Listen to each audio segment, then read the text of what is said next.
Welcome to our 5 on 5. I'm pleased to be joined today by Democratic candidate for governor Patrick Starnes. Patrick, thanks for taking the time while you're here in town. Thanks, Craig. Thanks for having me. So you ran for governor as an independent 4 years ago. Now you're running as a Democrat. Without political experience beyond local school boards, why should voters consider you as opposed to some of your big name opponents who have years of experience at state level politics?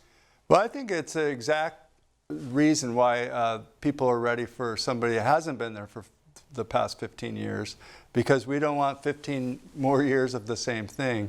And my experience, besides the 10 years elected on school boards, has been in Salem getting the constitutional amendment, which was referred to the voters.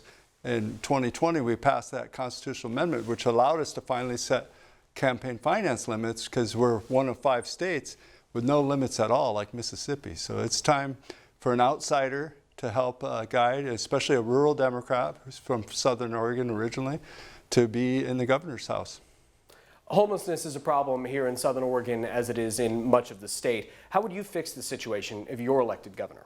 Yeah, what makes me different than my opponents is I feel like we should have a designated fund outside the general fund, because we can't depend on the general fund to supply shelter funding. So I'm calling it the Oregon Shelter Fund, which would be outside the general fund, and I have a way to pay for it, which is through a vacancy fee on the abandoned houses you see across the state, or big abandoned commercial buildings. My wife and I restore abandoned houses, so that's what made me think this is the appropriate way to increase the amount of housing across the state.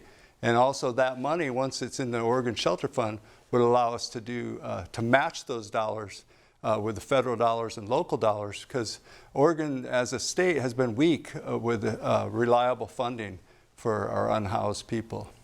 Southern Oregon law enforcement is becoming increasingly concerned about illegal marijuana, often under the guise of hemp. If elected, how would you fix this? Yeah, we need to have more resources that monitor our water supplies, because as you know, we're having droughts. And so I would put funds into the Oregon Water Resources Department to meter that water source that's being sucked out of our rivers.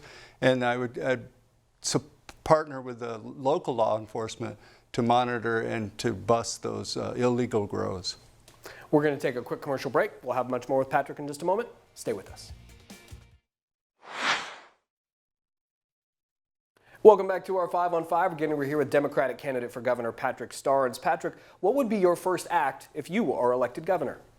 I think we need to, we passed those, the constitutional amendment that allows us to set contribution limits, and that would be my first job in the first 100 days, is to set some contribution limits in the legislature. I'm role modeling an example as I set my donation limits to $1,000, so that we won't have $1 million coming from Phil Knight. And I'm banning corporate money, and I'm banning special interest PAC monies. So it's time to have just the voters and the people of Oregon do small donations to fund these governor races and state and Senate races.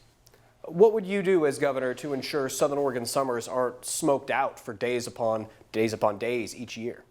Yeah, I support your efforts of your Southern Oregon Senator Jeff Golden with Senate Bill 762, which brings more resources, boots on the ground, if you will, to help us to reduce the fuel loads, not just around people's homes and cabins and cities, but even along all those densely forested roads. It's a non-commercial work that we need to do to take the small fuels out of the forest. Two-part question. Who is at fault for the situation in Portland right now, and how would you as governor fix Portland? Well, as governor, I can't police our cities. I can support law enforcement across the state, different municipal city police departments. But the biggest thing the governor can do is increase the mental health services. As you know, we're one of the lowest in success rates with mental health and drug addiction treatment. So as the governor, I'm going to be expanding OHP to all. So we're going to see our mental health services raise all of our Oregonians to a better level, and we'll have crime reduction, physical abuse, child abuse, and domestic violence too. So increasing OHP for all was going to reduce a lot of that, including the homelessness situation. Thank you so much for taking the time while you're in town. We appreciate it. Yeah, thanks, Craig. See you next time. Okay, we'll be right back.